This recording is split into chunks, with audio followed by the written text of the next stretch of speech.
Pai do Senhor a todos, queremos louvar a Deus por mais esta oportunidade. Estávamos com alguns dias sem trazer uma palavra, sem estar meditando uma palavra de Deus juntamente com vocês. E eu quero louvar a Deus por esta oportunidade. Deus tem cuidado de nós e eu creio que tem cuidado de você também. Quero louvar a Deus pela vida de cada um dos meus irmãos, aqueles que são inscritos, aqueles que ainda não são. Pode estar nos ajudando, se inscrevendo no nosso canal, nos dando essa força e, claro, orando por nós para que Deus continue nos abençoando, nos dando a graça, que a gente possa estar sempre pregando o Evangelho de Jesus Cristo através desse instrumento que é esse canal no YouTube. Então, se você desejar, se inscreva no canal, compartilhe os nossos vídeos, e nos ajude a pregar o Evangelho. Para esta oportunidade, eu quero te convidar para ler em 1 Coríntios, capítulo de número 15, apenas o versículo 19, depois a gente vai estar citando outros versículos, mas eu quero me ater ao versículo de número 19, que é o versículo que me chamou a atenção para este dia, para que a gente possa fazer uma rápida reflexão, visto que a gente tem observado que nos nossos dias há um total desinteresse por parte da humanidade com as coisas de Deus e com as promessas de Deus, em especial a promessa da vinda de Jesus Cristo. Em 1 Coríntios, no capítulo 15, o versículo 19, diz assim: se esperarmos em Cristo, ou se esperamos em Cristo, só nesta vida somos os mais miseráveis de todos os homens.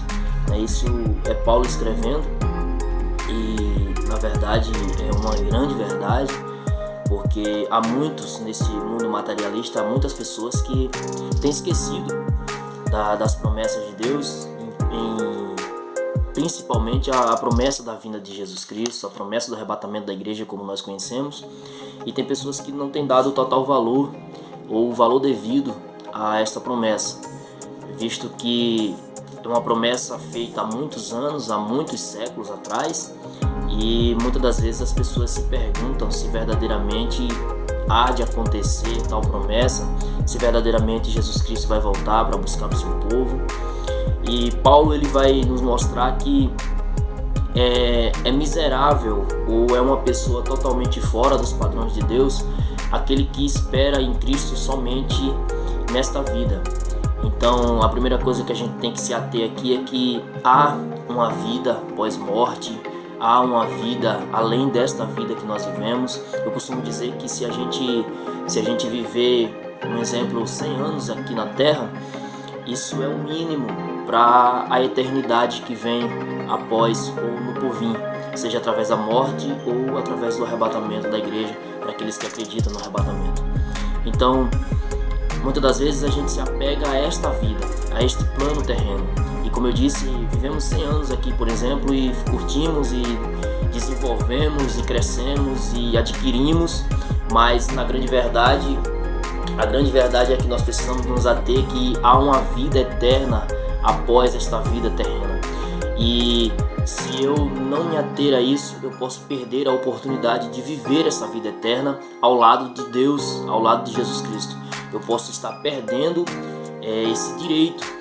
E como é que eu faço para perder isso aí? Não atentando para a palavra de Deus, ou não dando o valor devido ao arrebatamento da igreja, ou ao viver em Cristo aqui nesta vida, conforme a palavra de Deus nos manda, nos ordena, porque a Bíblia diz que se eu reconhecer Deus aqui na terra, Ele vai me reconhecer lá no céu.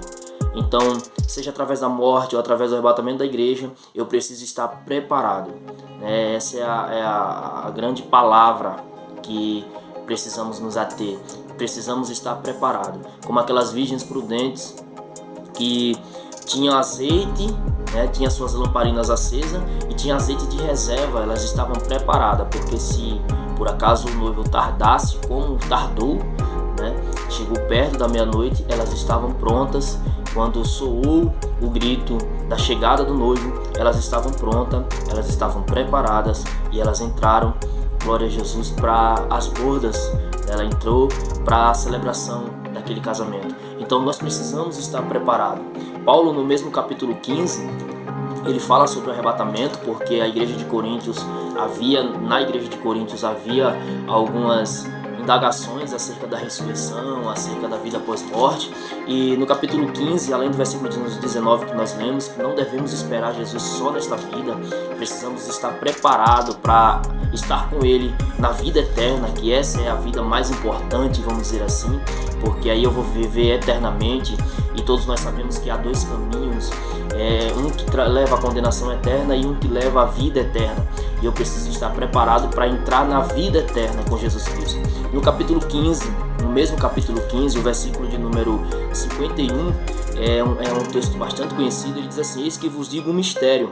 Na verdade, nem todos dormiremos, mas todos seremos transformados. No momento, no abrir e fechar de olhos, ante a última trombeta.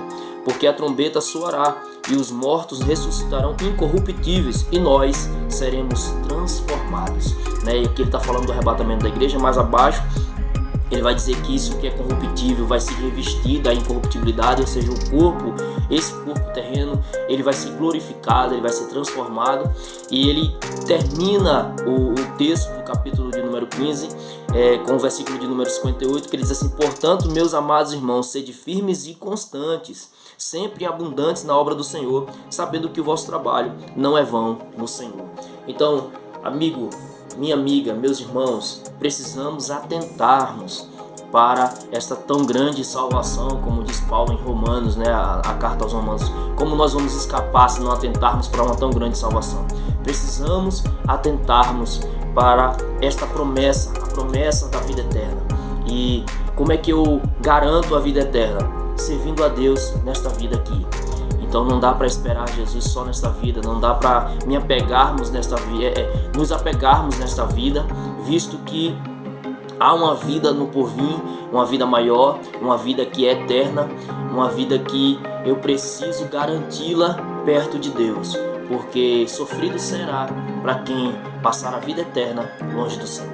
Então que a gente possa ter isso em mente. Não estou dizendo que a gente não pode correr atrás das coisas, dos bens aqui nessa terra. A Bíblia diz que os bens dessa terra foi preparado para o ser humano mesmo.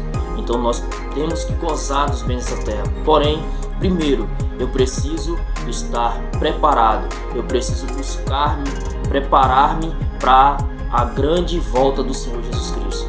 Então, deixa esse texto para a sua meditação. Não deixe essa oportunidade passar. Se você sente que ainda não está bem preparado, não está preparado como deveria estar, você que conhece a palavra de Deus, há tempo de correr para ir buscar azeite, como as virgens, que correram. Na verdade, ali elas correram bem em cima da hora, mas hoje ainda há tempo, embora a gente esteja perto da meia-noite. Então não deixe para amanhã. Busque azeite, busque essa preparação. Vamos cada dia mais estarmos perto do Senhor, porque esta vida ela é passageira. Esta vida aqui ela é uma vida passageira. Precisamos pensar no porvir. Precisamos estar com os nossos olhos espirituais olhando para Jesus, que é o autor e o consumador da nossa fé. Então que Deus abençoe a sua vida, que Deus abençoe a sua família e que essa palavra possa tocar profundamente no seu coração e que possamos colocarmos em prática aquilo que o Senhor Jesus Cristo nos ensina. Que Deus abençoe.